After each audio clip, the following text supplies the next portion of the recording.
what about our Prophet? If your Prophet had not come, what would you have done? This was the question he phrased me. Pardon? This was the question I was Must asked. have been your friend. Must have been a close friend of yours. This is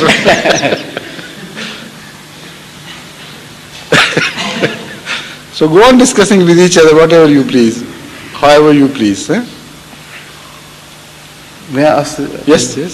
Hazur, in Surah Sajda, Allah Ta'ala has said, يُدَبِّرُ الْأَمْرَ مِنَ السَّمَاءِ إِلَى الْأَرْضِ ثُمَّ يَعْرُجُ إِلَيْهِ فِي يَوْمٍ كَانَ مِقْدَارُهُ أَلْفَ سَنَةٍ مِمَّا تَعُدُّونَ. That's right.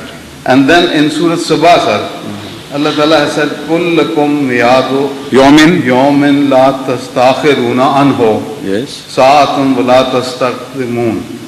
لَا تَسْتَقْدِمُونَ. So these two verses are interrelated. Would you kindly explain? How are they interrelated?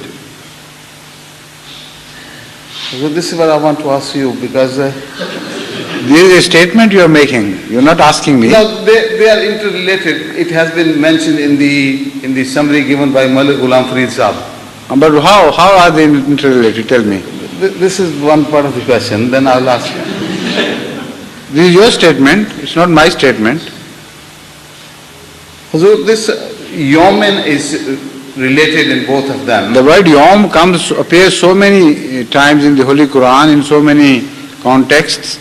So wherever the word Yom would appear, you would call it interrelationship? You see, sir, can I read that what is bothering me? You first read the translations of both these verses which you have quoted and then try to make yourself clear, please. Yes, sir. The first one, يُدَبِّرُ الْأَمْرَ مِنَ السَّمَاءِ إِلَى الْأَرْضِ ثُمَّ يَعْرُجُ إِلَيْهِ فِي يَوْمٍ كَانَ مِقْدَارُهُ أَلْفَ سَنَةٍ. Read the translation, please. We will plan his audience. We plan heaven. What? Just a minute. What did you say? We plan? We will plan his ordinance. His From the ordinance? heaven. His means Allah. We will plan His ordinance. From the heaven into the earth. I see. Then will it go up to Him in days and duration of which is 1,000 years, according as is reckoned. This is the translation given by Malik Sahib. Yes. The other one is, save for you is the promise of a day from which you cannot remain behind a single moment, nor can you get ahead of it. And then they refer about the day of Battle of Badr in the reference, or the day mentioned in which is recognized and acceptable in Islam as a universal faith begins. Now my question is, this Yawmin is translated as 1,000 years in both cases. No. In one case it has been mentioned, in other case it is implied that it may have been 1,000 years, and those who are commenting on this verse, they imply that this may be the meaning of Yom here as well. But the word Yom has been used elsewhere to indicate 5,000 years instead, and in another place in the same Holy Quran, it is used to indicate a period of 50,000 years. So it is anybody's guess then. Either anybody's guess or somebody who claims that in this particular context, the word Yom means 1,000 and not 5,000 and not 50,000 years. He has to prove his case. And in most cases, the word Yom applies only to 24 hours a day. So, which one would apply where? That is the issue. And this remains to be resolved by those who make a commentary, and they have to build their own case and prove it with reference to other verses of the Holy Quran that in this particular context, that connotation of the word Yom is applicable and the other one is not applicable. So this is the general approach. Your question leaves everything vague and unspecified. How can I answer this question without keeping before me any particular data on which I should work? This is how I have told you how you should approach this problem. So unless you quote somebody, the way he argues things and tell me all the factors on which he is depending to build his case, I can neither support him nor refute him. This is just, everything is vague. So, coming back to Tafsir Saghir, the reference and tashri given there is in Urdu. Can I read that?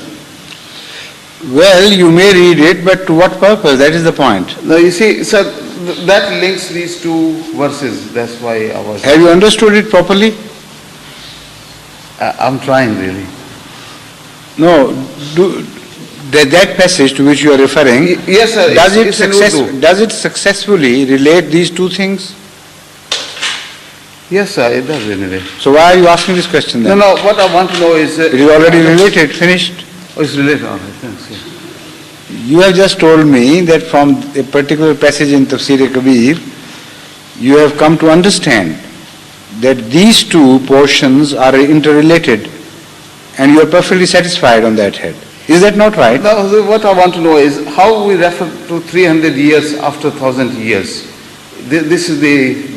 Which 300 years? You see, this I'm going which to... have never been mentioned before. You see, sir, this is what they say. एक दिन से मुराद 1000 साल यानी इस्लाम की तरक्की के पहले 300 साल हदीस के मुताबिक मिलाकर 13वीं सदी हिजरी तक ये वादा चलेगा. Listen, please, you will confuse everything. I know what you mean. Right from the start I knew what you were hinting at, but you are asking as a question something which is not the fit subject for here.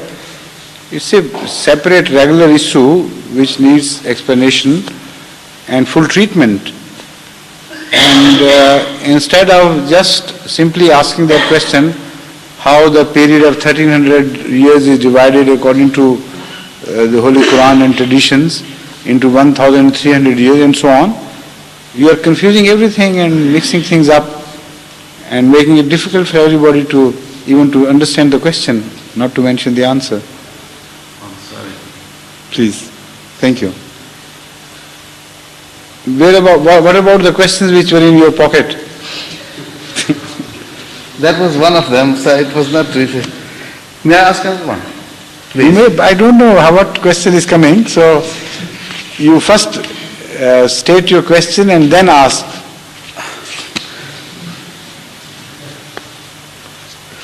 Hazur, Islam is very particular about the rights of each individual in the society. Yes, this is correct.